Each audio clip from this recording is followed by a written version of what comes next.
Parlons les amis des entreprises matures. Il y a un débat dans le milieu de l'investissement entre les investisseurs qui investissent dans des entreprises dites matures et ceux qui investissent dans des entreprises, on va dire, plus de croissance. En réalité, les entreprises matures sont un petit peu vues comme des entreprises finito, où entre guillemets on a pour beaucoup de monde en tout cas l'impression qu'il n'y a plus de perspective de performance à aller générer, notamment sur le cours de l'action, sur le dividende. Bon, on comprend bien que les entreprises matures ont souvent beaucoup de cash à distribuer et que sur un point de vue dividende ça peut être intéressant, mais en réalité s'il n'y a pas que le dividende qui peut être intéressant, évidemment qu'on peut encore générer de la performance globale, notamment sur le cours de l'action avec des entreprises matures. Donc on va te parler de tout ça, je vais te parler de tout ça aujourd'hui. Je suis à Jakarta en Indonésie. Tu vois que c'est très flou, je pense que tu arrives à le percevoir sur la vidéo.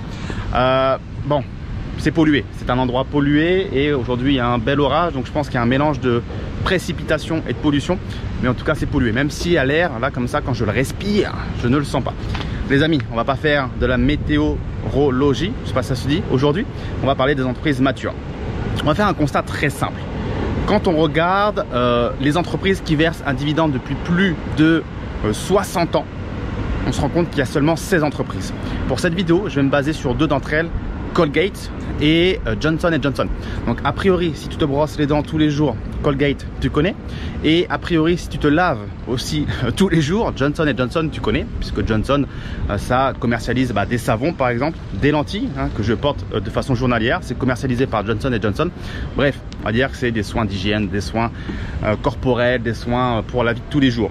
On va se baser sur ces deux entreprises. Et donc, comme je disais, il y a seulement 16 entreprises qui versent un dividende depuis plus de 60 ans de suite en augmentation, évidemment. Ok ?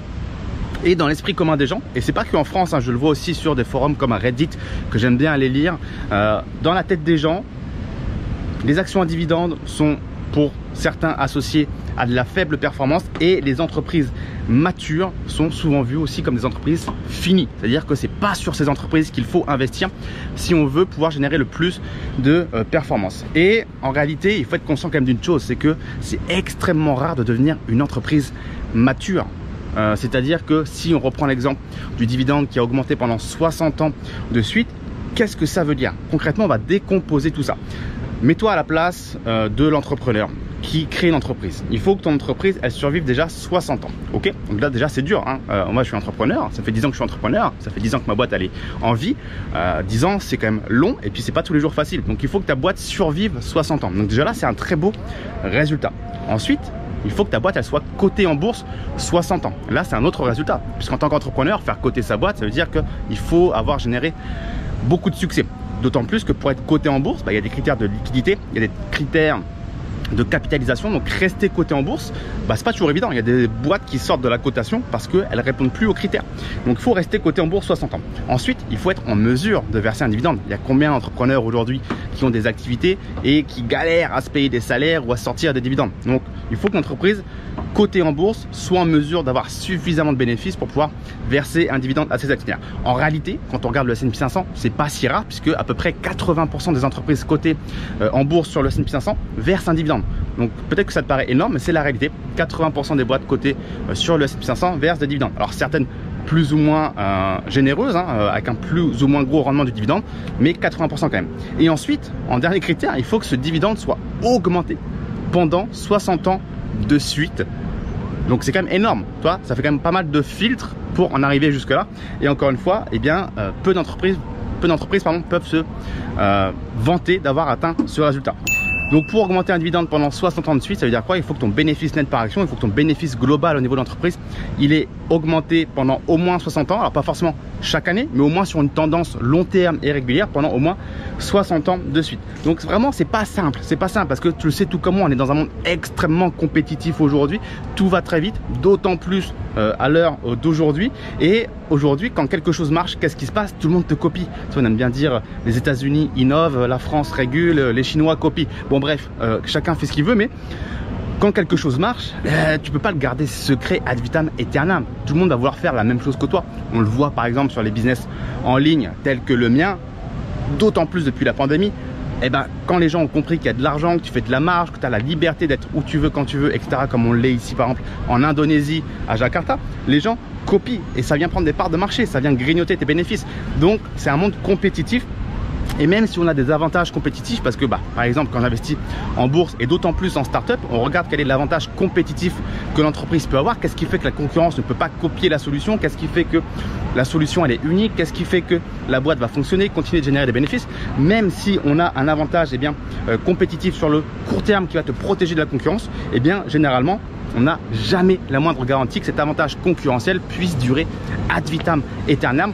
Pourquoi? Parce que par exemple si tu as un brevet, il y a toujours un moment ou un autre, c'est la règle même d'un brevet, où ce brevet il va tomber dans le domaine public. Il y a toujours une durée limitée sur un brevet, donc ça te protège à court terme mais pas ad vitam aeternam. Si tu as un avantage technologique, il y a fort à parier que cet avantage technologique un jour il soit perdu avec le temps, parce que les concurrents vont se l'approprier, le copier, le copier tout simplement. Tu vas perdre ton avantage. Si tu as une marque qui est forte, que tu as réussi cet exploit de créer une puissance autour de ta marque, il suffit d'une mauvaise campagne marketing ou d'un scandale, et ça va très très vite de nos jours. Il suffit d'un bad buzz sur les réseaux sociaux, sur TikTok, sur Instagram, à la télé ou que sais-je, et boum, la marque elle se fait boycott. Pareil, s'il y a une crise économique, une guerre, une récession, que sais-je, il y a des entreprises qui peuvent vouloir jouer la prudence et donc par exemple arrêter de verser un dividende ou d'arrêter de l'augmenter ou de le mettre en pause, etc., etc. Donc tout ça pour te dire que voilà, une entreprise mature, c'est loin d'être une entreprise qui est mauvaise et qui est finie, parce qu'elle a déjà démontré sa capacité à s'adapter à énormément de conditions de marché et à générer des chiffres plus que géniaux sur le long terme. Donc il faut certainement pas négliger les entreprises matures, et je vais d'ailleurs te montrer un exemple dans cette fin de vidéo d'une entreprise qui peut très vite basculer, notamment avec ce qui se passe en ce moment dans l'économie. Qu'est-ce que je me suis noté d'autre sur cette petite feuille? Ouais, cet exemple aussi. Fabricant de calèches, regarde. Même si l'entreprise fait tout parfaitement, imagine. L'entreprise vraiment, elle a des avantages compétitifs indéniables, elle exécute parfaitement, elle fait de la grosse marge, elle fait des bénéfices, etc. Bon, si tu étais fabricant de calèches il y a je sais pas combien d'années là en arrière, tu avais beau tout faire bien, il y a parfois des industries entières qui disparaissent. Parce que voilà, on n'est plus en calèche. Alors il y a peut-être des pays dans le monde, encore une fois, où la calèche est utilisée, mais crois-moi, je suis allé dans beaucoup de pays, la calèche elle est plus si courante. C'est des motos, c'est des voitures, c'est des bus, c'est plus la calèche. Donc il y a des industries parfois aussi qui disparaissent entièrement sur certains horizons de temps. Donc c'est extrêmement compétitif. Aujourd'hui, pour revenir sur les exemples que je t'ai partagés en début de vidéo, Colgate, Johnson & Johnson va me disrupter ça. Qu'est-ce qui va pouvoir aller disrupter le dentifrice? Qu'est-ce qui va pouvoir aller disrupter le savon? Tu vas me faire un savon à la framboise. Bon c'est déjà vu. Tu vas me faire un dentifrice au charbon noir pour que tes dents soient plus blanches. Bon c'est déjà vu. Donc ce sont des boîtes Colgate, Johnson & Johnson et d'autres qui sont extrêmement bien gérées, qui ont une très très bonne gestion, qui ont un board, un management qui sait ce qu'il fait et qui est excellent, et qui verse un dividende depuis les années 1960. Donc toi 1960, c'est plus ou moins l'année de naissance de mes parents, toi. Donc ça fait quand même déjà longtemps, et depuis les années 1960, tu peux demander à tes parents, à tes grands-parents s'ils sont encore en vie, il y a énormément de choses qui ont changé. Les codes sociétaux c'est plus du tout les mêmes, il y a eu des complications économiques, des guerres, il y a eu la technologie qui est arrivée, il y a eu la crise de 2000, crise financière, la crise technologique pardon de 2000, la crise financière de 2008, il y a eu la pandémie, bref, il y a eu énormément de choses. Mais même si on n'a aucune garantie que Colgate, Johnson & Johnson vont continuer de verser un dividende pendant encore 60 ans, il y a quand même fort à parier que c'est possible, puisqu'elles ont déjà démontré dans le passé une forte résilience et une forte on va dire résistabilité, je ne sais pas si ça se dit, en tout cas une capacité à s'adapter à tous ces changements. Je ne sais pas si tu entends, il y a l'appel à la prière, il doit y avoir une mosquée là pas très loin, juste à côté je pense. J'espère que tu m'entends bien. On est en Indonésie, pays de 300 millions d'habitants, pays musulman. D'ailleurs Indonésie, on a investi dans une boîte ici, une start-up du Y Combinator, très intéressant, pays à fort potentiel. Jakarta ici, on est dans la capitale économique, la capitale du business. Bref, revenons sur notre dentifrice ou pas. Je vais te partager l'exemple justement de l'entreprise que je te disais qui est en train de faire littéralement faillite. C'est Chegg. Je te mets à l'écran le cours de bourse. Je sais pas comment on le prononce d'ailleurs, mais le cours de bourse il a fait moins 85, moins 86% quasiment depuis le début de l'année. Donc c'est assez fou. Et pourquoi? Et bien en fait tout simplement à cause de l'intelligence artificielle et de ChatGPT. Chegg, c'est une entreprise qui a été créée en 2006, donc toi, plus ou moins jeune, 18 ans, boîte technologique, le genre de boîte que beaucoup d'investisseurs adorent parce qu'il y a une possibilité de scaler. Et en fait, ce qui s'est passé, c'est que cette boîte, elle offre des cours en ligne, des supports scolaires, des choses comme ça aux étudiants. Et depuis l'arrivée de ChatGPT, ils se font démonter. Alors là, il y a toutes les mosquées de tous les côtés, j'espère que tu m'entends bien, qui s'y mettent. Les étudiants, tout simplement, sont sur ChatGPT maintenant. Ils vont plus payer un service comme Chegg. Ils demandent à ChatGPT, qui est gratuit, eh bien, toutes les questions pour lesquelles ils ont besoin de réponses. Et Chegg, l'entreprise elle-même, a dit que depuis l'arrivée de ChatGPT, c'était un réel problème sérieux au développement et au maintien de l'entreprise parce que ils sont en chute libre en termes de chiffre d'affaires.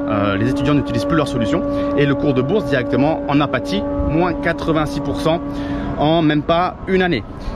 Donc voilà les amis, pourquoi les entreprises matures, à mon sens, sont clairement pas négligées et peuvent générer encore beaucoup de performances. Les boîtes tech ne sont pas non plus invincibles. On voit à quel point la technologie peut aller très très vite dans un sens comme dans un autre, où on peut cannibaliser des parts de marché très vite, mais aussi où on peut se faire cannibaliser parce que sa technologie devient très rapidement obsolète. Et pour moi, les actions en dividendes, c'est vraiment, on va dire, la base pour bien dormir. C'est-à-dire que moi, mon portefeuille, il est là pour me faire bien dormir en bourse avec mes actions en dividendes. J'ai une poche de start-up, comme tu le sais, où j'ai investi dans 88 startups et qui sont, elles, pour le coup, là pour prendre beaucoup plus de risques, mais aussi potentiellement générer beaucoup plus d'argent. Mais c'est assez fou à droite à gauche. J'espère que tu m'entends bien, ça rend la vidéo assez originale. Mais voilà, mes actions en dividendes sont vraiment là pour bien me faire dormir. Je sais qu'a priori, j'ai un revenu plus ou moins garanti qui va me permettre, eh bien, de rebondir si jamais il se passait quoi que ce soit dans ma vie, et encore une fois va me disrupter du dentifrice. Une solution tech, ça peut très vite aller dans un sens ou dans un autre. Par contre, du dentifrice, du gel douche, a priori ça sera encore là dans 50 ans, dans 100 ans, j'aurai le temps de mourir avant qu'on me dise que les êtres humains ne se lavent plus avec du savon et ne se brossent plus les dents avec du dentifrice. Voilà les amis, dis-moi ce que tu en penses dans les commentaires ci-dessous, lis bien la barre de la description. Il y a beaucoup de ressources qui devraient pouvoir t'aider, notamment sur tout ce qui est justement investissement en bourse, dans les actions à dividendes. J'ai investi plus d'1 million d'euros de mon côté dans les actions à dividendes. Tout ce qui est startup également, si ça t'intéresse, tu as pas mal de ressources dans la barre de la description. Et écoute, je te dis à très très vite pour une prochaine vidéo. Ciao ciao.